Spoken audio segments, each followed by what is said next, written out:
everybody, this is The Wizard of Oz by L. Frank Baum and we are on Chapter 2. Chapter 2. The Council with the Munchkins. Dorothy was awakened by a shock so sudden and so severe that if Dorothy had not been lying on the soft bed she might have been hurt. As it was, the jar made her catch her breath and wonder what had happened, and Toto put his little cold nose into her face and whined dismally. Dorothy sat up and noticed that the house was not moving, nor was it dark, for the bright sunshine came in at the window, flooding the little room. She sprang from her bed, and with Toto at her heels, she ran and opened the door. The little girl gave a cry of amazement and looked about her, her eyes growing bigger and bigger at the wonderful sights she saw. The cyclone had set the house down very gently for a cyclone, in the midst of a country of marvellous beauty. There were lovely patches of greensward all about, with stately trees bearing rich and luscious fruits. Banks of gorgeous flowers were on every hand, and birds with rare and brilliant plumage sang and fluttered in the trees and bushes. A little way off was a small brook, rushing and sparkling along between green banks, and murmuring in a voice very grateful to a little girl who had lived so long on the dry grey prairies. While she stood looking eagerly at the strange and beautiful sights, she noticed coming towards her a group of the queerest people she had ever seen. They were not as big as the grown folk she had always been used to, but neither were they very small. In fact, they seemed about as tall as Dorothy, who was well grown for a child of her age, although they were, so far as looks go, many years older. 3 were men and 1 a woman, and all were oddly dressed. They wore round hats that rose to a small point, a foot above their heads, with little bells around the brims that tinkled sweetly as they moved. The hats of the men were blue. The little woman's hat was white, and she wore a white gown that hung in pleats from her shoulders. Over it were sprinkled little stars that glistened in the sun like diamonds. The men were dressed in blue, of the same shade as their hats, and wore well-polished boots with a deep roll of blue at the top. The men, Dorothy thought, were about as old as Uncle Henry, for 2 of them had beards. But the little woman was doubtless much older. Her face was covered in wrinkles, her hair was nearly white, and she walked rather stiffly. When these people drew near the house where Dorothy was standing in the doorway, they paused and whispered among themselves, as if afraid to come farther.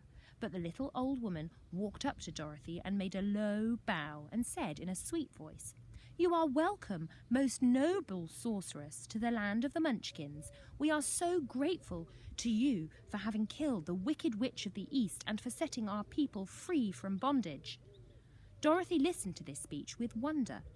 What could this little woman possibly mean by calling her a sorceress and saying she had killed the wicked witch of the East?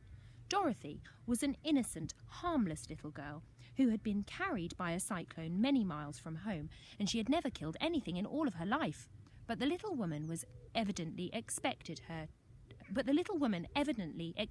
to answer, so Dorothy said, with hesitation, "You are very kind, but there must be some mistake. I have not killed anything." "Your house did, anyway," replied the old woman with a laugh.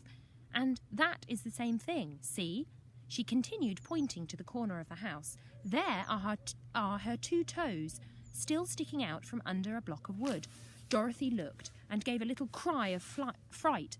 There indeed, just under the corner of the great beam the house rested on, 2 feet were sticking out, shod in silver shoes with pointed toes. "Oh dear," cried Dorothy, clasping her hands together in dismay. "The house must have fallen on her. Whatever shall we do?" "There is nothing to be done," said the little woman calmly. "But who was she?" asked Dorothy. "She was the wicked witch of the East, as I said," answered the little woman. "She has held all the Munchkins in bondage for many years, making them slave for her night and day, and now they are all set free and are grateful to you for the favour." "Who are the Munchkins?" inquired Dorothy. "They are the people who live in this land of the East where the wicked witch ruled." "Are you a Munchkin?" asked Dorothy.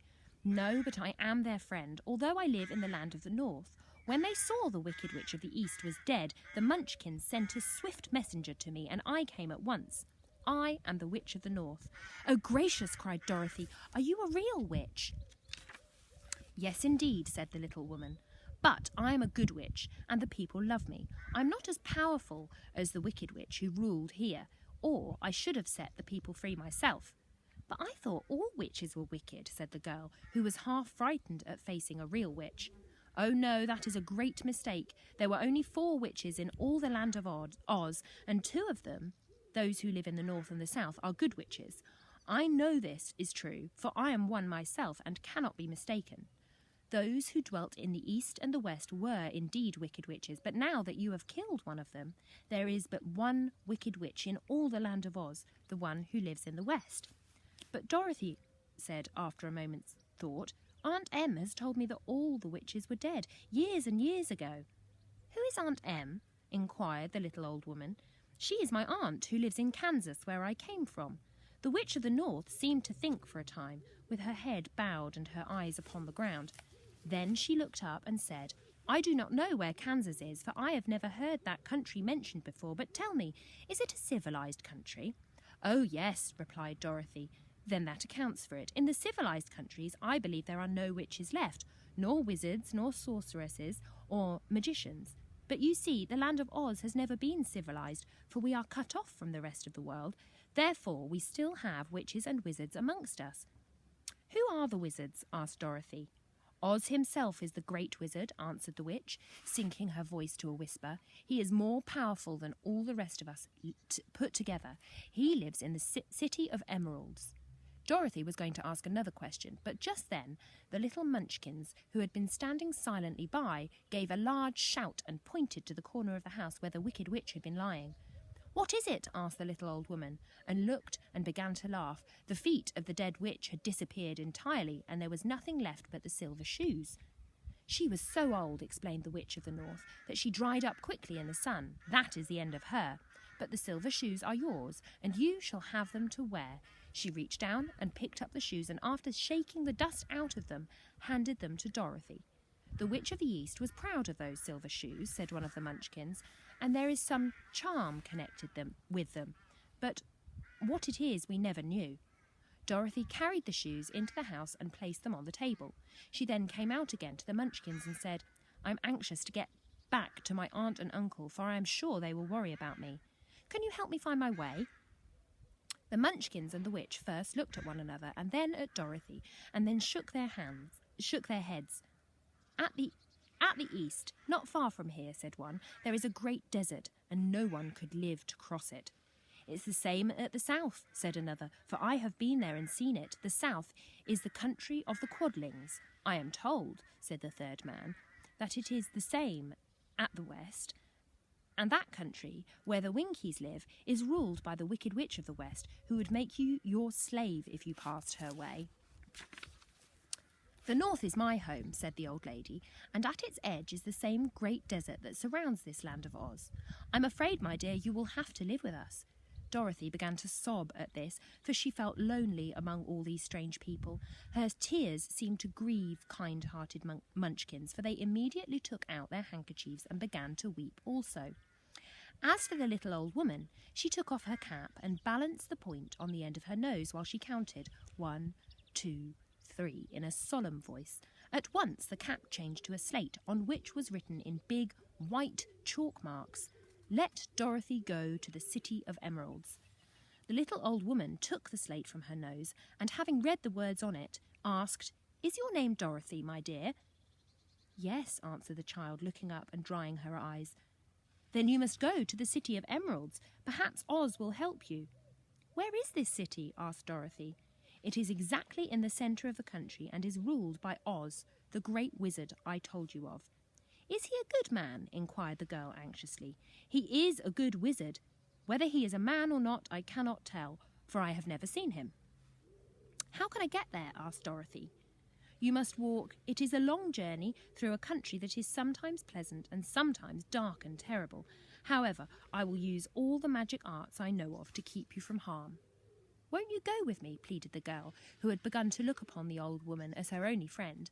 "No, I cannot do that," she replied, "but I will give you my kiss, and no one will dare injure a person who has been kissed by the Witch of the North." She came close to Dorothy and kissed her gently on the forehead.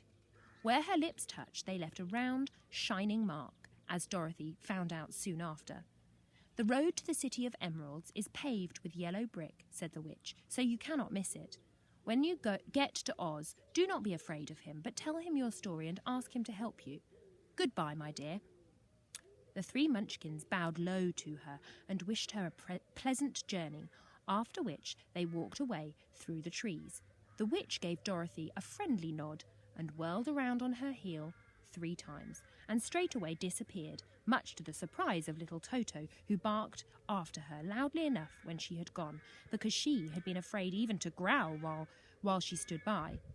But Dorothy, knowing her to be a witch, had expected her to disappear in just that way and was not surprised in the least.